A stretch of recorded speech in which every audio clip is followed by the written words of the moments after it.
أعوذ بالله من الشيطان الرجيم بسم الله الرحمن الرحيم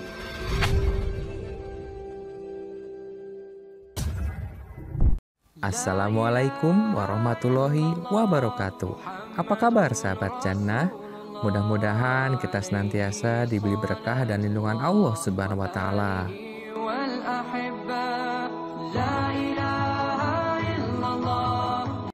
Sahabat Jannah rahimakumullah. Kematian merupakan hakikat yang menakutkan.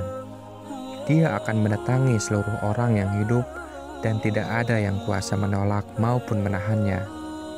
Maut merupakan ketetapan Allah Azza wa Jalla. Ini adalah hakikat yang sudah diketahui.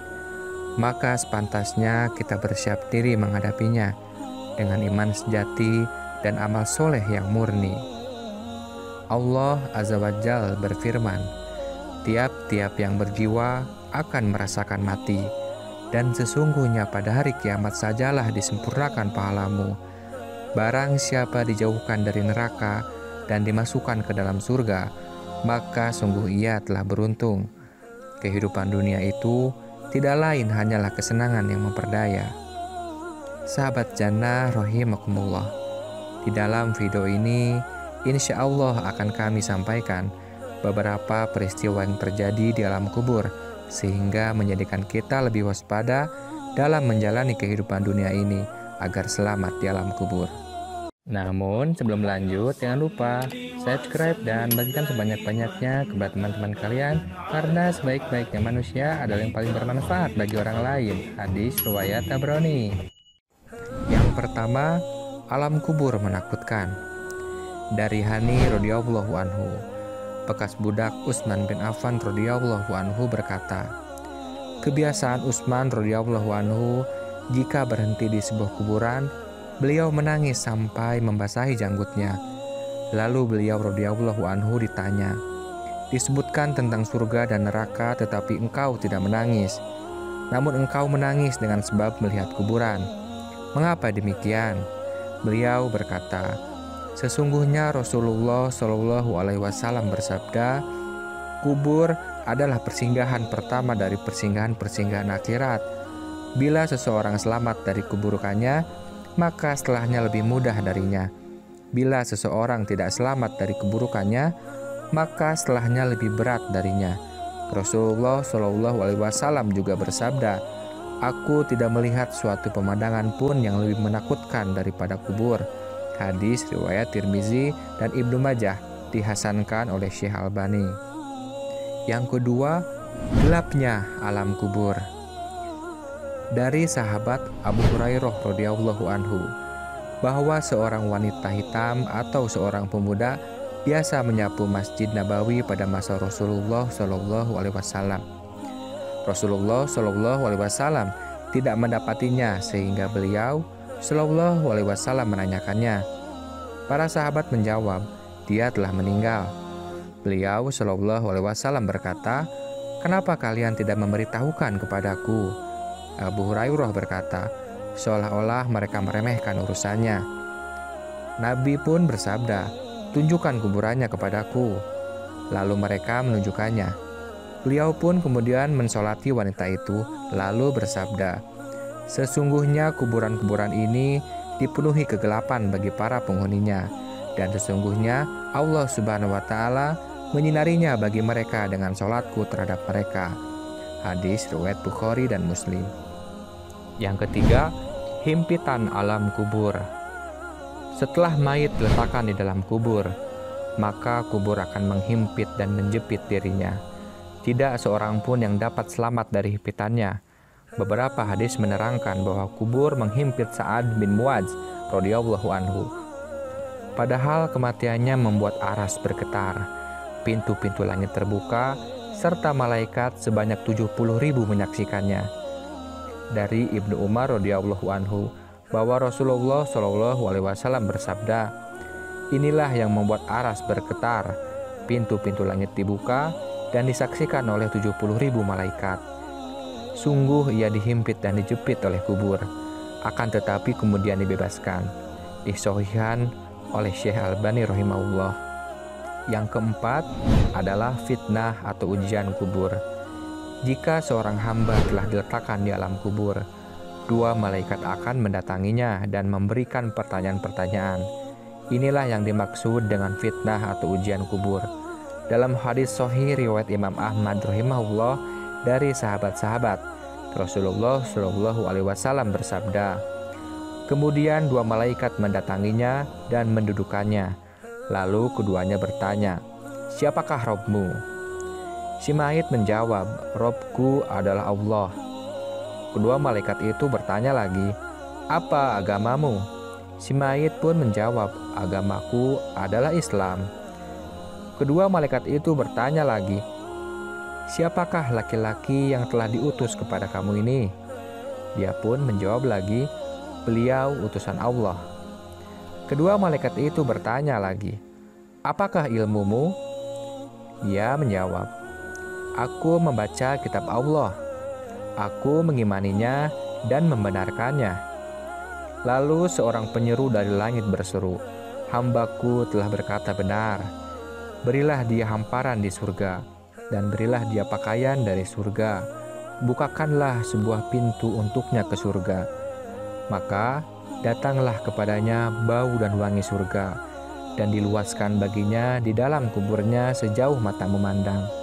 Dan datanglah seorang laki-laki berwajah tampan kepadanya, berpakaian bagus, beraroma wangi, lalu mengatakan, "Bergembiralah dengan apa yang menyenangkanmu. Inilah harimu yang engkau telah dijanjikan." Maka roh orang mukmin itu bertanya kepadanya, "Siapakah engkau?" "Wajahmu adalah wajah yang membawa kebaikan." Dia pun menjawab, "Aku adalah amalmu yang soleh." Maka roh itu berkata, "Robku, tegakkanlah hari kiamat, sehingga aku akan kembali kepada istriku dan hartaku." Pertanyaan ini juga dilontarkan kepada orang kafir, sebagaimana yang dijelaskan oleh Nabi Muhammad SAW. Kemudian ruhnya dikembalikan di dalam jasadnya, dan dua malaikat mendatanginya dan mendudukannya. Maka malaikat itu bertanya, "Siapakah Robmu?" Dia menjawab, "Aku tidak tahu." Kedua malaikat itu bertanya lagi, "Apakah agamamu?" Dia menjawab, "Aku tidak tahu." Kedua malaikat itu bertanya lagi, "Siapakah laki-laki yang telah diutus kepada kamu ini?" Dia menjawab, "Aku tidak tahu." Lalu penyeru dari langit berseru, "Hambaku telah berkata dusta. Berilah dia hamparan dari neraka, dan bukalah sebuah pintu untuknya ke neraka." Maka panas neraka dan asapnya datang mendatanginya, dan kuburnya disempitkan, sehingga tulang-tulang rusuknya berhimpitan. Dan datanglah seorang laki-laki berwajah buruk kepadanya, berpakaian buruk, beraroma busuk, lalu mengatakan, "Terimalah kabar yang menyusahkanmu. Inilah harimu yang telah dijanjikan." Maka ruh orang kafir itu bertanya kepadanya, "Siapakah engkau? Wajahmu adalah wajah yang membawa keburukan." Dia pun menjawab, "Aku adalah amalmu yang buruk." Maka ruh itu berkata, "Robku, janganlah engkau tegakkan hari kiamat."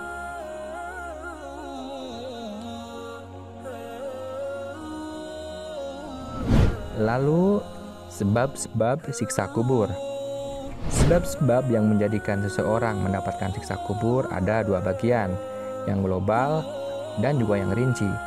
Sebabnya secara global yaitu kebodohan terhadap Allah Azza wa Jalla, menyanyiakan perintahnya dan menerjang larangannya.